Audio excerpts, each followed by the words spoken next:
Always welcome साथियों। Digital class हमेशा आपके साथ। इंजीनियरों, अपनी रेफ्रिजरेशन एंड एयर कंडीशनिंग की सीरीज लगभग कंप्लीट होने वाली है। शायद ये आज आखिरी वीडियो हो। ये सारे नोट्स जो भी अब तक आपने पढ़े हैं और आगे जो भी सीरीज़ आप पढ़ेंगे और पिछली सीरीज़ आपने स्टडी कर ली है, उनके नोट्स आपको अवेलेबल हैं पीडीएफ फॉर्मेट में। और जनरल नॉलेज की सीरीज़ है, मैकेनिकल इंजीनियरिंग अन्य सीरीज़ हैं। इन नोट्सों का इस्तेमाल आप GATE, BTech, AMI, state, RRB, SSC, JEE के एग्जामिनेशन के लिए कर सकते हैं। इस सीरीज़ के तुरंत बाद आपको इंटरनल कंबशन इंजन पढ़ने को मिलेगा। सीरीज चालू हो जाएगी इसकी। सारा कंटेंट आपको इसी तरह से सेम फॉर्मेट में मिलता रहेगा। इन नोट्सों का आप इस्तेमाल कर सकते हैं आपका टाइम सेव करने के लिए। इस सीरीज़ में आपके क्या अप्स एंड डाउन्स रहे, किस प्रकार से आपने एंजॉय किया, आपको कैसा लगा, ये सब देखकर आप अपने सुझाव, अपने विचार हमारे साथ साझा कर सकते हैं। सीरीज़ के बारे में कोई भी कमेंट कर अपनी राय दे सकते हैं। आपकी यदि और रिक्वायरमेंट रहेगी, कमेंट आएंगे, सीरीज़ को और कंटिन्यू किया जाए, किन टॉपिक को कवर किया जाए, ये सब यदि आप बोलते हैं, कुछ बताते हैं, तो आपके लिए कोशिश करेंगे और इसे अपडेट करने की, न्यू इम्प्रूवमेंट करने की, कुछ एक्स्ट्रा ऐड करने की। आते हैं विद्वानों, action with materials of construction. जो आपकी डिवाइस से बनी हुई हैं, पाइप ट्यूब बने हुए हैं, उनके साथ आपके रेफ्रिजरेंट का किस प्रकार से बिहेवियर होना चाहिए, तो इनका भी विशेष ध्यान रखना होगा आपको। अब ये तो है ही नहीं जो एक दूसरे से लड़ाई झगड़े कर रहे हैं उनको आप एक कमरे में बंद कर दें, तो सोचो ऐसा हो तो क्या हो, वहाँ तो झगड़ा ही झगड़ा होगा। तो इस प्रकार से NH3 रिएक्ट विथ कॉपर, तो कॉपर आप इस्तेमाल नहीं कर सकते यदि रेफ्रिजरेंट के रूप में NH3 इस्तेमाल कर रहे हैं। यूज अदर्स, अन्य इस्तेमाल कर सकते हैं, एज स्टील, रॉट आयरन, इनका आप इस्तेमाल कर सकते हैं क्योंकि इनके साथ इनका रिएक्शन नहीं होगा। फ्रियोन्स रिएक्ट विथ एल्यूमिनियम, जो आप फ्रियोन्स इस्तेमाल करते हैं, ऐसा नहीं है कि आप एल्यूमिनियम की डिवाइस ट्यूब बना दें, क्योंकि इनका भी आपस में बहुत पुराना बैट चलता आ रहा है। पता नहीं कब जाके ख़त्म होगा, शायद सृष्टि ख़त्म हो जाए जब जार हो, नहीं तो इनका रिएक्शन चलता रहेगा। You can use copper here, लेकिन आप यहाँ पर कॉपर इस्तेमाल कर सकते हैं क्योंकि चोर चोर मोसी रे भाई, ऐसा कुछ हो सकता है, ये एक दूसरे को पसंद नहीं कर रहे हैं। कॉपर को भगा दिया NH3 ने, तो फ्रियोन ने इसे अपना लिया है। कोई किसी को छोड़ता है तो कोई किसी को अपना लेता है, कोई खोता है कोई पाता है, ये सब चलता रहता है इस दुनिया में।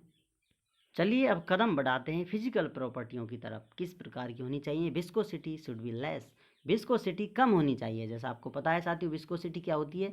किसी चीज़ का गाढ़ापन होता है, जो आपने फ्लूइड मैकेनिक्स में डिटेल में पढ़ा होगा। तो ये कम होनी चाहिए, ज़्यादा होगी तो आपके लॉसेज होंगे, फ्रिक्शन होगा।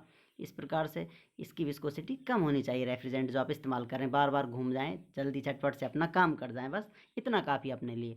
Leak detection test should be easy, यदि कोई रेफ्रिजरेंट लीक हो रहा है और उसकी आप जानकारी करना चाहते हैं, ऐसा ना हो पता ही नहीं चले भाई चोर कहाँ से आ रहे हैं, तो कम से कम आपको लीक का पता होना चाहिए आसानी से। Leak detection test should be easy, आसान होने चाहिए टेस्ट करने के लिए। लीक डिटेक्शन टेस्टों में देखा जाए हैलाइट टॉर्च टेस्ट होता है फ्रियोन्स के लिए। फ्रियोन्स आप इस्तेमाल कर रहे रेफ्रिजरेंट्स में, फ्रियोन में गंध नहीं होती, स्मेल नहीं होती है। इनमें क्या होता है, हैलाइट टॉर्च से आप चेक करेंगे, उनको ब्लू फ्लेम होती है हैलाइट टॉर्च की। तो यदि लीकेज है जहाँ पर फ्रियोन्स का, तो आपको ब्लूइश ग्रीन देखने को मिलेगा। वो हैलाइट टॉर्च आपको इस प्रकार से इसकी लाइट देखने को मिलेगी, तो आपको पता चल जाएगा यहाँ पर कुछ लीक हो रहा है, सेंधमारी चल रही है। नेक्स्ट आते हैं सल्फर स्टिक टेस्ट की तरफ। यदि सल्फर की आप छड़ी ले जाते हैं कहीं, कहाँ ले जाते हैं साथियों? अमोनिया जहाँ लीक कर रही है। यदि कर ही नहीं रही है तो वो अलग बात है, लेकिन यदि लीक कर रही है और आपके पास सल्फर स्टिक है, तो आप आसानी से पता लगा सकते हैं वो क्या होगा। ये इसमें से धुआं निकलने लग जाएगा, फ्यूम्स निकलने लग जाएंगे, आपको पता चल जाएगा यहाँ पर अमोनिया की मौजूदगी है, कोई है जो हमें दिखाई नहीं दे रहा है। इफ़ लीकेज, स्मेल एक अलग बात है। इफ़ लीकेज, यदि लीकेज हो रहा है, there will be white fumes या स्मोक, वहाँ पर आपको सफ़ेद धुआं निकलती हुई नज़र आएगी, तो आप पता चला सकते हैं यहाँ पर अमोनिया लीक हो रही है सल्फर स्टिक से। अब इसी प्रकार का एक और टेस्ट है, अमोनिया स्वेब टेस्ट के नाम से जैसे जाना जाता है, अमोनिया NH3 स्वेब टेस्ट। ये एक पट्टी के रूप में आप अमोनिया को इस्तेमाल करेंगे, किसी चीज़ पर आप लगा लेते हैं, तो अब ये पट्टी को आप कहाँ ले जाएंगे साथियों?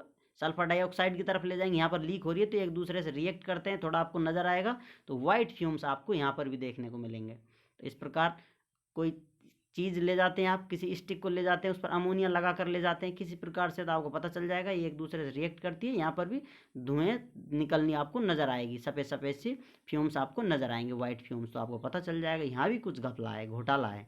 अमोनिया या सल्फर डाइऑक्साइड ये एक दूसरे को शर्माते हुए बता देते हैं कि यहाँ पर कुछ अलग चल रहा है, तो आप समझ सकते हैं। इस प्रकार से यदि कोई और नया टेस्ट आप कर लेते हैं, खैर आपको ये सलाह नहीं दी जाती है, आप किसी टेक्नीशियन या किसी लैब टेक्नीशियन हो, उसके संपर्क में आकर ये ऐसे टेस्ट करें, अन्यथा आप कुछ बहुत खतरनाक कर सकते हैं। केमिकलों का आपको यदि पता नहीं है तो क्या से क्या हो सकता है उसके बारे में कुछ कहा नहीं जा सकता। वैसे अंट संट औंधा सूधा करके ही कुछ नया इस दुनिया में आता है, लेकिन वो भी सावधानी से किया जाता है।